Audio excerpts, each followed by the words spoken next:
You are listening to The Fancy Black Lady. I'm your host, Jamila Carrington Smith. And I'm your host, Landria Seals Green. So this is Fancy Black Lady, and it's part 2 of what Joe said, because we went to bed last night and woke up, and of course, an entire news cycle has come and gone, and with it, a new address by Joe Biden to the nation with regard to the unrest and the reactions to the killings of Black people in police custody. And so, well, not just in police custody. We're talking about that and extrajudicial killings. Yeah. So we're here to talk about that. So you listened to it. I listened to it. It's so interesting because he's using the language that I know that Black people have used about slavery and about systemic injustices against Black people. And he starts out by talking about the original sin of this country. Right. So it made my ears prick up because that is the language of Black scholarship when it comes to these issues of violence against Black people. So he talks about the original sin and how it still stains today. But the thing that struck me the most as I listened to the whole thing was that he was addressing white America. Yes, that was the audience. Yeah. And it was really interesting. He pressed them to really show some empathy and to try to walk in the shoes or imagine what it must be like to walk in the shoes of every African American in this country, because all of us are subject to, this kind of treatment. So to imagine what it must be like for your child to walk down the street and for you not to have any guarantee or any sense that they, will be safe in doing so. So I thought, it was interesting. It was an interesting opportunity for him. I think he capitalized on the opportunity. I think he did well. Yeah, he looked presidential. He did. If the goal was to communicate confidence, provide a level of calm to a situation that has various levels of unrest, and to look like your candidate, he did. And that doesn't mean that it wasn't heartfelt. I felt like it was measured, and heartfelt at the same time. So it was a speech, very relevant. He said the names of the people. He said Breonna. He said their names. He said their names, and then he said Eric Garner.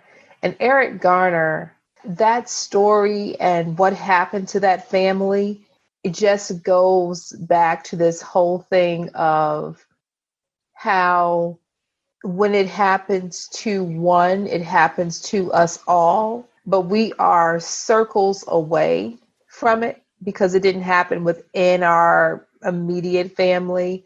And when Eric Garner's daughter, who had been fighting for him, making sure that his name stayed relevant and doing all of that, she passed away and left behind a newborn baby. And I thought, that is the story, that is the tragedy. And on top of a tragedy, her heart was broken. And in no way did she want to or mean to leave behind her newborn baby. She couldn't even enjoy what that felt like to have a newborn baby and all of the joy of that life giving and of what that means for a family, because her heart was broken. I'm just glad he said his name. I'm glad he said his name too. But you talk about, really, isn't that the story of Black America? All of us are born into generations of this kind of pain. And interesting, in the world of biology, there's been all this talk about epigenetics and the phenotypical impact of social and environmental things that happen and the stressors that it puts on the body, how it can activate certain tendencies or turn on certain pieces of our genetics that can, lead us in one direction or another at the cellular level. Yes. And so I haven't heard a lot of talk about African Americans and the epigenetics of slavery and the epigenetics of institutional racism, of Jim Crow, of myriad social circumstances that are meant to dehumanize and demoralize us. And so we talked a little bit yesterday about high blood pressure, right? And how it's related to things like this. They're just in the atmosphere and Absolutely. all around us. And that's a link I would really like to see, more research and discussion about African Americans and the epigenetics of injustice on our communities. Yeah. There are lots of places for research, medical research, behavior science research, which is my field of study, and looking at those high blood pressure data points and then the environmental variables and confounding variables that contribute to all of that. I will tell you personally, I track my blood pressure. And, we've had this joke Mm. about this at a certain age, you just buy a blood pressure machine to keep in your house just so you can keep track of your stuff, Mm. right? I have been tracking my blood pressure with regard to what I eat, but also with what's going on in my life. Yes. And when I take my vitamins, when I don't take my vitamins, and what happens. And I have felt that my body is just hotter than usual the last few days. And my blood pressure is higher than it has been. So much so that I went downstairs before we started today. I took a blood pressure pill. Yes, I did, because I have them. I took one. And then I also made sure I also drank like this beet concoction that I have, just because I need to make sure I am more consciously taking care of myself. Because typically, if I have the beet stuff, I don't need the medication. But now I need both. And it's just very interesting to me. It's funny because never in my life have I ever thought about surviving something. Yeah. And it's weird because I don't even really want to admit it, but I feel like we are all surviving this period, which admits it's an admission of something much more horrible than I really want to face up to. I can say, that things are terrible, but to say that I am surviving it is to almost acknowledge that I'm living through one of those times where I look back in history and I say, oh my gosh, what must it have been like to have lived at that time? And I imagine that people will look back at this age of This is it. pandemic, of Donald Trump, of the rise of authoritarianism in the United States, of, the muzzling of free speech, the disrespect of the First Amendment, the, continuing domestic terrorism specifically directed at African Americans and immigrants and brown people of every shade in this country, and say, how did those people survive? I don't know if I could have done it. Of course, we're doing it. There's no choice. But we're all just frogs in a pot, right? The temperature got turned up. Like, there's nothing we can do. But to bring it back to Joe and what he said, I think probably the thing that stands out most for me is his expression of empathy. Been Yes. entirely missing from what the president has Yes. done. Not once has he looked into the camera and talked to every American in that way, regardless of whether you agree with the politics of the president in office at the time. We've all had these moments where the president looks into the camera and you feel like he is talking to you and to your family, where he talks about what's happening with his own family and thereby connects with every single one of us. Because we're all subject to this pandemic craziness, but not once has he said that. Mm. I agree with you so much when you say that.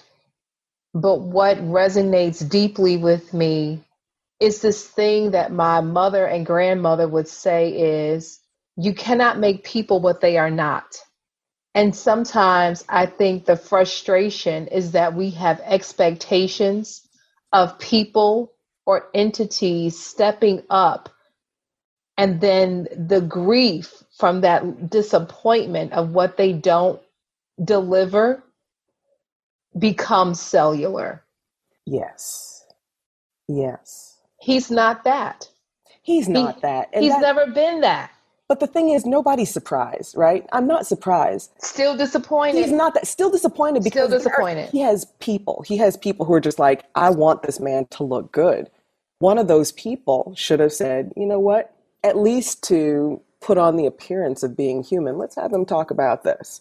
It's so weird because it's hard to imagine that someone proposed it to him and he was like, no, bump that. I only want to talk about the economy. I have to believe that no one actually proposed it to him, because I think that Donald Trump would see it as a savvy move for him to, get up and pretend to empathize with people. I think if someone actually suggested it to him, he'd be like, oh yeah, that would make me look awesome. Let's do it. No. You don't agree? To that point, I see it as a strategy, yes. And I do agree with you. But I don't think that he keeps people, like you and I would keep people in our camp who were good for the end goal and good for the purpose. There are individual people who pay and keep people around them only to make sure that they agree with them. They don't want a differing opinion. I know. They're surrounded by sycophants. I get it. Right. Your point is well understood, well played out, and accurate. And I hope that happens. But let's tell the truth. If he did it, would it come off well? Would we believe him? Or would it be another thing to discuss about how he tried to play empathy and did not look empathetic? Donald Trump does not give one whit about how he comes off. Right. Because no matter what he does, his base thinks he is amazing. And so he can do it and do it poorly, and he will get amplified and magnified by everybody who wears a MAGA hat. So I don't think he's worried about doing it and not looking sincere. Yeah. Do you know I had a colleague who was wearing, and she's a well-known colleague who was wearing a MAGA hat, and no one said anything. And I was just amazed over and over again as she posted videos and talked about behavior science and did all these things. And this woman was wearing a MAGA hat, and everybody thought, let her be who she is. And I kept thinking to myself, she can't be who she is around me, because that speaks volumes from a soul standpoint of what you want to be great again. Because what you want to be great again is me not having a voice. It's true. Nobody thought anything was wrong with that. But also, let's strip the morality out of it. It's like, okay, MAGA. All right, cool. You provide services for which people bill Medicaid. So how you think people are going to fund your little lifestyle anymore? Yeah, if you that's do that. right. So it's just that's right. It's just stupid. That's right. It's complex, right? Not really. I don't think it's complex. I agree with you. It's not complex at all. Not at all. How did we get here? How did you? Back to the point. This is what I'm always amazed at. No, let me just stop. I'm not amazed at. What I'd like to stop happening is that when we talk about people and something that has happened to them, that we don't give qualifiers of coming from a good family. They love each other. So maybe that's the way to, help me with this, but maybe that's the way to bridge connection with their good family like you. They love each other like you, in parentheses, things left unsaid, right, to infer. But why do we always have to have the qualifiers of we have to be a good family? So if the optics were poor, then bad families who have visible, issues with one another, who may not love each other as deeply as we think they should, they don't deserve the optics if something happened to them too? What it reminds me of is animals. They're just like us. So there's this crazy story that I read. I hope I get this right. I think it was like Gregory Hines, and he was recounting some story from his early career. He was still very much the man, and I guess he was like producing and starring in something. I sure hope I'm getting this story right. Anyway, the point of it is that he was working with this director, and the director has everybody on set, and Black family. The mother is supposed to hug the son or something. And so this white director says, well, wait a second, that's not right. I mean, do Black mothers even hug their children? And so because he was Gregory Hines, he was able to dismiss everybody from the area and have a little talk with this director. This is what we're fighting when we make all these qualifiers. From a good family, They love each other. They pray. These are all things just to, humanize them. Heathens. They're not what you think of when you think of brown people. No, they're nice people. They're like you. It's like a cereal commercial. We presume so much and miss the point at the same time. I just am always I'm not in awe. Let me be clear. I get frustrated when there are qualifiers to make someone qualified for public empathy, sympathy, or cause. That cause inaction. We have to be all of these things in order to garner, because do we hug? Do we only pray and cook collard greens? I said that. I'm about to shift my eyes away. I mean, for real. Like, we eat kale too. So it's like, yes, we've been eating kale. Kale is not green. It's just kale green. is not the new green. It's just green. Right. We don't just boil it, we saute it too. I mean, there's multiple ways. 30 million ways. 30 million people, 30 million ways. So here's another thing he did not say to white America. Come on, man. If you have any question about whether you're for me or for Donald Trump, then you ain't white. Ooh. Is what he didn't say. Ooh, my eyes are closed. My eyes are closed because you hit it on the nail. That's the thing, that communicative stereotype that you have, that people have, like, let me go over here and let me take on the perception of Black culture and Black language, or urban culture and urban language, in order to so that we can understand you better. And then when I'm over here in this group, I'm going to be measured. I'm going to be calculated. I'm going to make sure I am fluent with my words, because he was very fluent with his words. And he did not take on the stereotypical colloquialism. But let's not blame Joe. This is what we allow. This is what happens. You love the culture. We know how this goes. He's not the only one that did it. And someone could say, well, he was giving a speech. Well, everything's a PR move when you're running for president, right? It absolutely is. On the Breakfast Club interview, he was very much on, he stuck to the script until he got comfortable. And he got comfortable, like you said, because everybody gets to come to the barbecue. Everybody gets to have a taste of ribs. He was Uncle Joe on the Breakfast Club. And in that speech, he was presidential Senator hopeful. Joe Biden. Senator Joe Biden. Thank you. But I do appreciate that he called for accountability and police reform and justice. Yeah. He hit all the right notes. He did.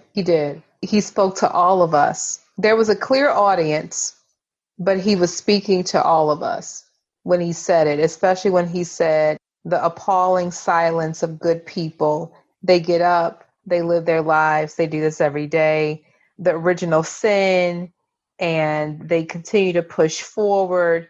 And it's all the things. It's all the things that, your grandmother and my grandmother were doing, our parents have done, and that we are now doing. And yes, in the history books, we were the people that lived through the pandemic, on top of all of this stuff that is happening. And on top of epidemic violence against Black people. Yes, and it's like everybody is out risking their lives, because the pandemic has not slowed down. So people have to risk their lives twice in protests from this virus, and then also risk your lives because not everybody gets to protest freely. Yes, and let's talk about that too, because we live in a state where people get to open carry in the state capitol with guns and with Confederate flags and threaten public officials and hang them in effigy. That's considered protest, entirely within their rights, first and second. Well, I think that it's considered protest, but when my cousin Jamal does it, that's right.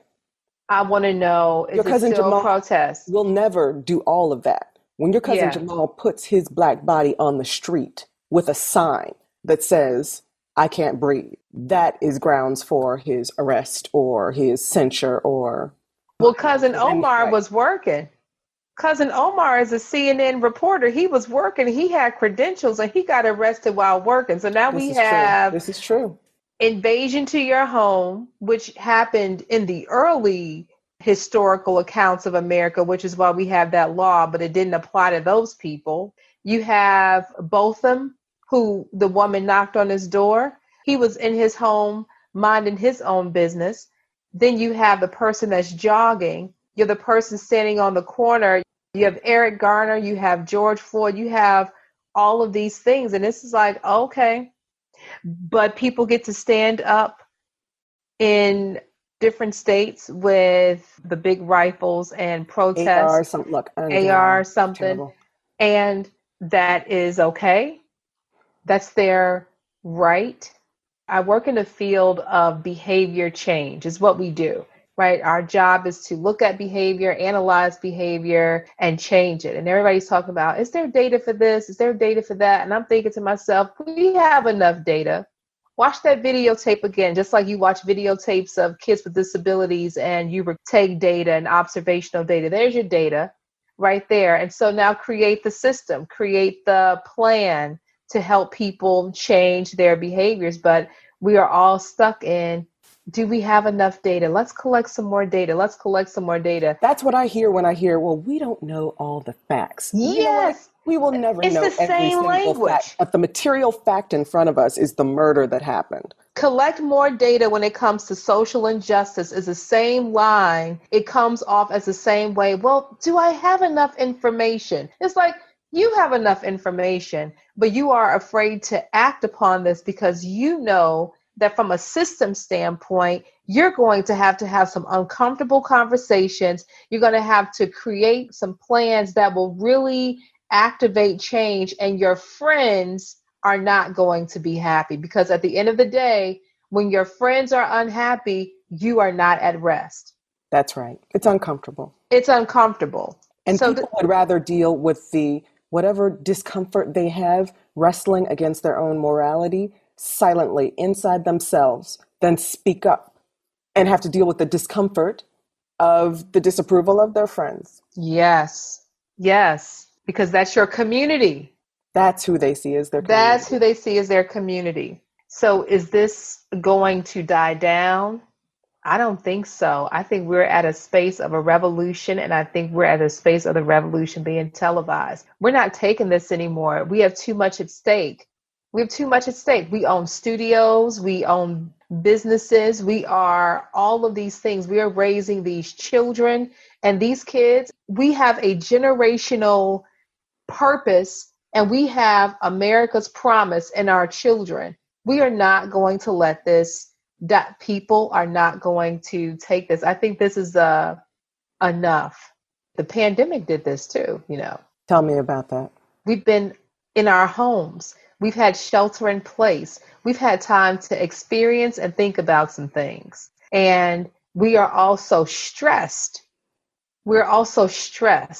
And so if we had been about our normal lives, we would have been upset. We would have been upset about this. No, you're right. But this time we're like, the hell, this will happen again. It's like everybody's like, the hell you will. You know that aunt that you have, and the aunt sits down, she has that cigarette hanging out the side of her mouth, and you know, it's like just dangling, and she could have a full conversation. The cigarette just keeps going up and down, right?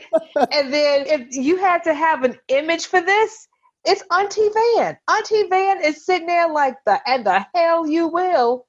And Auntie Van is not taking it, because when Auntie Van spoke and she said that, whatever you willed to do, you didn't. So it's different. It's different this time. You feel bolder. I know I do, as a personally and professionally. I just feel bolder. There's too much at stake. And one of them is our health. It's Mental Health Awareness Month, right? In May. It's mental health. It's May 30th. Yeah. It's 31 days in May. So tomorrow's the last day of May. Wow. I know. Wow. We're into June and then November. It'll be November before we know It will be November before we know it. What a year. What a year. And we're going to vote for president this year. And I'm hoping that right now, while we are all working to protest the people who are focused on voter suppression and legislation and making sure that voting is seamless in November and that we can all, each state has the option to mail in votes. I hope that they stay focused, people, because that is important.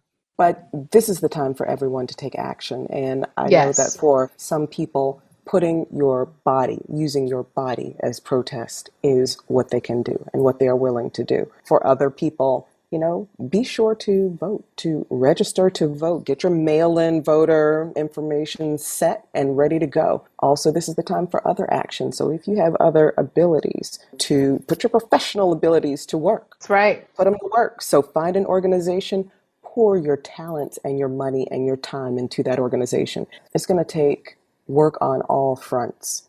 It's going to take those people in the streets, because there's a place for that. It's going to take, Yes. There's a place for all of your professional energy and talents. There's a place for that. And then, of course, every single one of us individually needs to make sure that we are ready to vote. I cannot say it enough. Yes. Get your mail-in voter information ready. And in the midst of that, take care of you. Stay and the alive. people around Stay you. alive. Stay alive. Stay alive. Because your vote matters. Because it's so you terrible. Gotta vote. Terrible because you got to vote. No. It's so terrible. When people die close to an election, I always think, oh, that's one vote. Did they vote before they passed away? I do too. It's do you think that? Thought. But we need every vote. So Stay alive. November, what is it? Is it the 11th this year? I can't remember. The 4th? I don't know. I can't remember. That's the finish line. That's it. That's it. Most of my life, I can always remember my father taking off from his job days before voting, because he was one of the people that checked you in, volunteered, made sure that the voting areas were good. He did that all the time. He still did that. I used to always oh, why is he doing that? Why is he doing that? But now, as a 40-something-year-old woman, I get it. Why that was so important to him to make sure that the landscape of what the building, not what it looked like, but the setup of it, the organization of everything, how it was set. And he volunteered his time. That's what he did for voting. Well, my mother is a lover of history, a history teacher, and a family historian. And she gave me my grandmother's poll tax receipt. Whoa. My grandmother was a landowner in Arkansas and left Arkansas for Chicago in the early part of the 20th century. But yeah, because she was a landowner, she was one of the people who was allowed to vote after having paid a special tax. Wow. That's a very special document. It's a piece of history, not just my family's history, but all of our history. That's American history. It is American history. I feel the weight of it, and I love that I have this thing. Wow. For all the people who don't believe that this stuff happened or don't believe that it was true, because there are people who say, well, it happened, but it was a very long time ago. You know what? No. 2 generations is not a very long time ago. It's 2 and generations. It wasn't even fully that. I mean, it's 1 generation. It's now. It's voter suppression of many flavors, right? We're experiencing voter suppression today. That's just one form of voter suppression from yesteryear. So, I carry the weight of that. So to be clear, she could only vote because she was a landowner. That is correct. And she paid a special tax on top of being a landowner. I felt like that was important to say again and just kind of re-emphasize, because it's not that she was just a person with the right to vote. She had to have a special caveat ×2 to be able to vote. A special caveat within a context that did everything to make sure that Black people were not landowners. Yes. And could not pay their tax. Right. So she had to be a warrior woman to have land. That's right. And then to have extra money. So he said something that got him in trouble. He said something that pulled the country together. But at the end of it all, this is someone who is speaking from his heart. And so whether he trips over himself as he does it or not, we can hear him and know that he's speaking from his heart. God knows the other guy is too. And he has his pulse on current events. It's okay to talk about it all. It's okay to talk about the pandemic, the virus, and this. Be empathetic across all fronts and address the people. And accusatory language is never... No matter what Joe said, he talked to the people, and that's presidential. Yeah, speaking to the people. That's what we've been missing. And let's keep doing what we can individually and collectively to make sure that November 2020 gives us the things that we need and want. So thank you for listening to this episode of The Fancy Black Lady. Until next time, stay fancy. Thanks for listening, and look out soon for season 1. To contact us to give us comments or show topic suggestions, email us at fancyblacklady@gmail.com or find us on our social media handles, Fancy Black Lady.